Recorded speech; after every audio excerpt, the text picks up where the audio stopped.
नमस्कार, मैं वर्णिका और आप देख रहे हैं न्यूज लाइव। आईआईएमटी विश्वविद्यालय में अंतर्राष्ट्रीय कॉन्फ्रेंस वेकॉन का समापन, किफायती और सुलभ पशु स्वास्थ्य सेवाओं पर जोर। आईआईएमटी विश्वविद्यालय मेरठ और वेटरनरी एसोसिएशन ऑफ इंडिया के संयुक्त तत्वावधान में आयोजित अंतर्राष्ट्रीय कॉन्फ्रेंस वेकॉन 2026 के तीसरे व अंतिम दिन पशु विज्ञान विश्वविद्यालय केरल, तमिलनाडु, कर्नाटक, मध्य प्रदेश, हरियाणा, जम्मू कश्मीर, छत्तीसगढ़, बिहार, महाराष्ट्र, आंध्र प्रदेश और तेलंगाना के विशेषज्ञों ने विशेष रूप से आयुर्वेद एवं होम्योपैथिक आधारित पशु चिकित्सा पर प्रस्तुतियां दी। इसे 2047 तक विकसित भारत के लक्ष्य को लेकर मजबूत एवं सतत पशुधन स्वास्थ्य प्रणाली के निर्माण की दिशा में महत्वपूर्ण पहल माना जा रहा है। इस विजन के तहत टिकाऊ, किफायती और सुलभ पशु स्वास्थ्य सेवाओं को बढ़ावा देने पर विशेष बल दिया गया।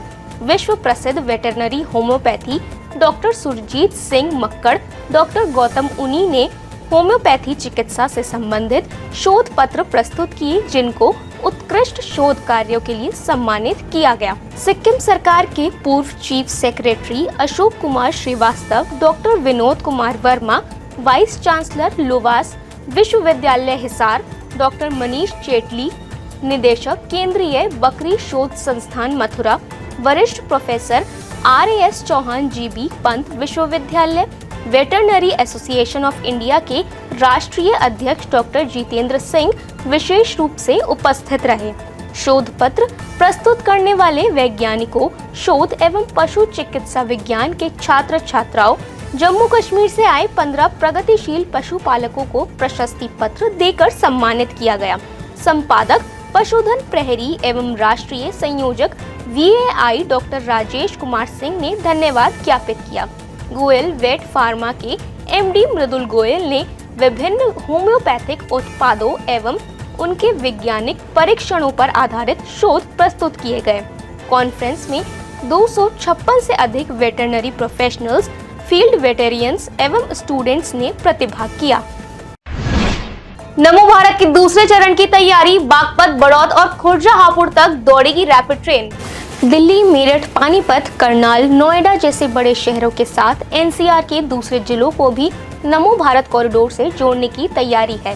रैपिड रेल प्रोजेक्ट के दूसरे चरण में दिल्ली, बागपत, बड़ौद कॉरिडोर को शामिल किया जा सकता है। यह कॉरिडोर दिल्ली के सराय काले खां या आनंद विहार से शुरू होकर शाहदरा के रास्ते बागपत और बड़ौद तक जाने की संभावना है। इसके अलावा गाजियाबाद खुर्जा नमो भारत कॉरिडोर भी रीजनल रैपिड ट्रांजिट सिस्टम की अहम परियोजना है। गाजियाबाद से नोएडा एयरपोर्ट होते हुए इसे खुर्जा तक ले जाया जा सकता है। इसके साथ ही हरियाणा के रोहतक, बहादुरगढ़ को भी रैपिड रेल से जोड़ा जा सकता है। वहीं पहले चरण में दिल्ली मेरठ के बाद अब दिल्ली, पानीपत, करनाल और दिल्ली SNB अलवर रूट पर रैपिड रेल दौड़ने की तैयारी है। इससे NCR के ज्यादातर शहरों के बीच हाई स्पीड रेल कनेक्टिविटी विकास परियोजनाओं को गति देगी। उद्योगपति आनंद महिंद्रा ने HPM ड्रोन की जरूरत पर दिया बल, कहा सेकंड्स में तबाह करेगा दुश्मन के सैकड़ों ड्रोन्स। जाने माने उद्योगपति आनंद महिंद्रा ने देश के HPM ड्रोन की जरूरत को रेखांकित करते हुए कहा कि ये एक झटके में दुश्मन के सैकड़ों ड्रोन्स को तबाह कर सकते हैं। महिंद्रा ने कहा कि ये भारत के लिए बहुत अधिक प्रासंगिक है और स्वदेशी AI सक्षम HPM और लेजर क्षमता का प्रारंभिक विकास करना महत्वपूर्ण है। इसके लिए त्वरित खरीद, धैर्यवान पूंजी और ऐसे संस्थानों की आवश्यकता है जो डीप टेक स्टार्टअप्स को बढ़ावा देने वाला हो। महिंद्रा ने कहा कि HPM ड्रोन दुश्मन के 100 से अधिक ड्रोन्स पर हमला कर सेकंड्स में समाप्त कर सकता है, जो पारंपरिक मिसाइल रक्षा प्रणालियों के लिए बेहद मुश्किल है। कल से एक बार फिर करवट लेगा मौसम, कई राज्यों में आंधी और बारिश का अलर्ट जारी। देश में कल से एक नया पश्चिमी विक्षोभ सक्रिय हो रहा है, जिसके चलते कई राज्यों में आंधी और बारिश के साथ पहाड़ी इलाकों में बर्फबारी की संभावना है। इसके अलावा राजस्थान, मध्य प्रदेश और छत्तीसगढ़ में गर्मी का प्रकोप और बढ़ेगा। मौसम विभाग के अनुसार इन दिनों देश के ऊपर कई वेदर सिस्टम एक साथ सक्रिय हैं, जिससे निचले और ऊपरी लेवल पर अलग अलग दबाव और हवाओं का असर दिख रहा है। इसके चलते कहीं बारिश हो रही है तो कहीं लू चलने के संकेत मिल रहे हैं। इसके साथ ही कल से पश्चिमी हिमालय क्षेत्र में नया विक्षोभ प्रवेश करेगा, जिसका असर धीरे धीरे मैदानी इलाकों तक पहुंचेगा। इससे उत्तर भारत, पूर्वी भारत और कुछ दक्षिणी हिस्सों में मौसम में बदलाव देखने को मिल सकता है। वहीं दिल्ली एनसीआर में फिलहाल मौसम स्थिर दिखाई दे रहा है, लेकिन स्थिरता धीरे धीरे गर्मी के दबाव में बदलती नजर आ रही है। स्वदेशी स्टार्टअप ने किया कमाल, बनाया पानी से चलने वाला चूल्हा, नहीं होगी गैस की जरूरत। देश में तेल गैस के संकट के बीच भारतीय स्टार्टअप कंपनी ग्रीनवाइज एनर्जी सॉल्यूशन ने ऐसा चूल्हा तैयार किया है जो पानी से चलेगा। ग्रीनवाइज के इस हाइड्रोजन आधारित कुकटॉप में कुकिंग यूनिट के भीतर ही एक प्रोटॉन एक्सचेंज मेम्ब्रेन इलेक्ट्रोलाइजर लगाया गया है जो पानी से हाइड्रोजन पैदा करता है। इसमें गैस स्टोरेज या डिस्ट्रीब्यूशन के लिए अलग से किसी इंफ्रास्ट्रक्चर की जरूरत नहीं पड़ती है। ग्रीनवाइज के फाउंडर संजीव चौधरी का दावा है कि इसे 6 घंटे तक लगातार चलाने के लिए केवल 100 मिलीलीटर डिस्टिल्ड वाटर की जरूरी होगा, जिसमें आरओ का पानी भी इस्तेमाल किया जा सकता है। हालांकि इस कुकटॉप की कीमत मध्यम वर्गीय परिवारों के लिहाज से काफी ज्यादा है। कंपनी के अनुसार सिंगल बर्नर हाइड्रोजन स्टोव की कीमत लगभग 1,05,000 रुपए और डबल बर्नर वाले स्टोव की कीमत 1,50,000 रुपए रखी गई है। इस कीमत में जीएसटी शामिल नहीं है। इजरायली खुफिया एजेंसी मोसाद के नए चीफ होंगे गोफमैन। इस ऐलान के साथ ही सामने आ रहे मतभेद। इजराइल के प्रधानमंत्री बेंजामिन नेतन्याहू ने military secretary major general Roman Gofman को खुफिया एजेंसी मोसाद के अगले प्रमुख के तौर पर मंजूरी दे दी है।